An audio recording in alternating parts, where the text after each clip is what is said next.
he slammed my face into the plate, the taste of blood mixed with overcooked meat. My ears rang, my vision blurred. And then, laughter. Mom smirked, fork still in her hand. "At least now you're worth looking at." Dad leaned back in his chair, smug, satisfied.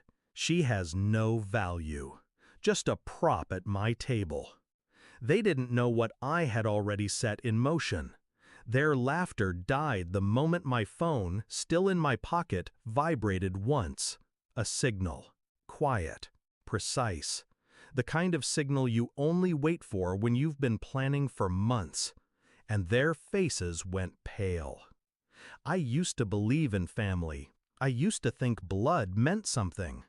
But growing up in their house, blood only meant one thing. Mine. Spilled for their amusement. Every bruise was entertainment. Every broken bone was a joke. And every tear I shed was proof I was weak. For years, I told myself they'd change. That maybe, if I succeeded, they'd see me differently.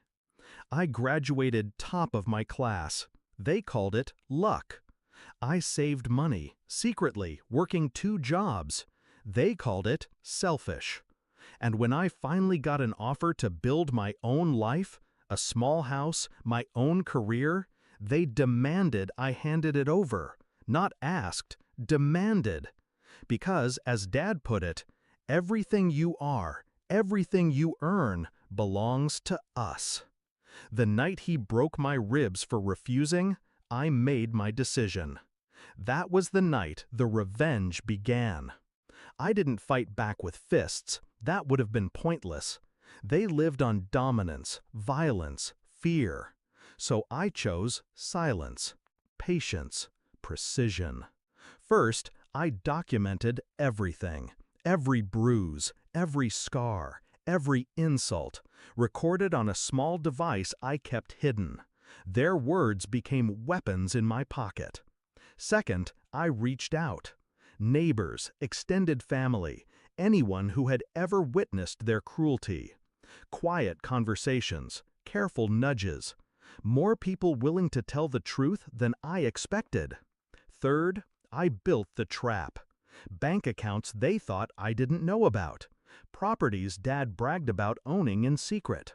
Mom's habit of writing checks she couldn't explain. I traced every lie, every theft, every shadow. I wasn't their victim anymore. I was their executioner. That night at dinner, when he smashed my head into the plate, it wasn't pain I felt. It was confirmation. They had just given me the final proof of who they were. When I looked up, face bleeding, Mom smirking, Dad sneering, my phone buzzed. One vibration. The lawyer. Everything was in place.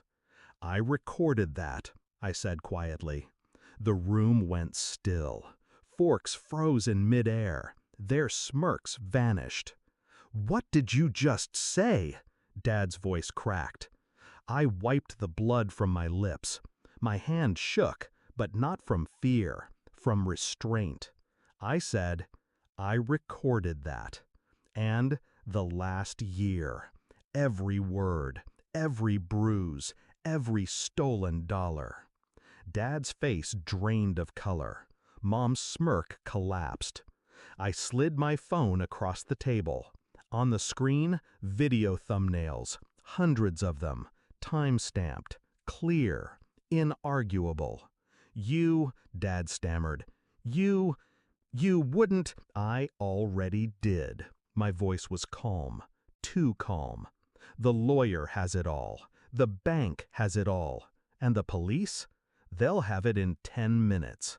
The silence that followed was louder than the years of their laughter.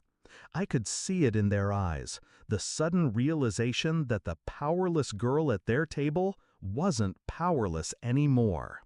Mom tried first, her voice sweet, trembling. "You don't want to do this. We're family." I laughed, a sound I hadn't made in years. Family? Family doesn't break ribs for money. family doesn't use your face as a napkin. You don't get to call yourself that." Dad slammed his fist on the table, but it was hollow now. "You'll ruin us!" I leaned forward, my face still streaked with blood, and whispered, "That's the point." Here's how it ended. Within a week, their assets were frozen. The empire Dad bragged about was seized. Fraud, tax evasion, abuse. Every person they had ever sneered at, silenced, humiliated, they came forward now. My recordings unlocked them. Mom's friends vanished the moment her name hit the news. Dad's voice, once a weapon, played in court as evidence. The jury didn't flinch. And me? I walked into that courtroom, scars visible, ribs still healing, and I didn't hide anymore. When the verdict came, guilty on every count, they didn't look at me, not once, because they knew I wasn't their prop anymore. I was their reckoning. Sometimes at night, I replay that dinner, the moment my head hit the plate, the laughter, the taste of blood.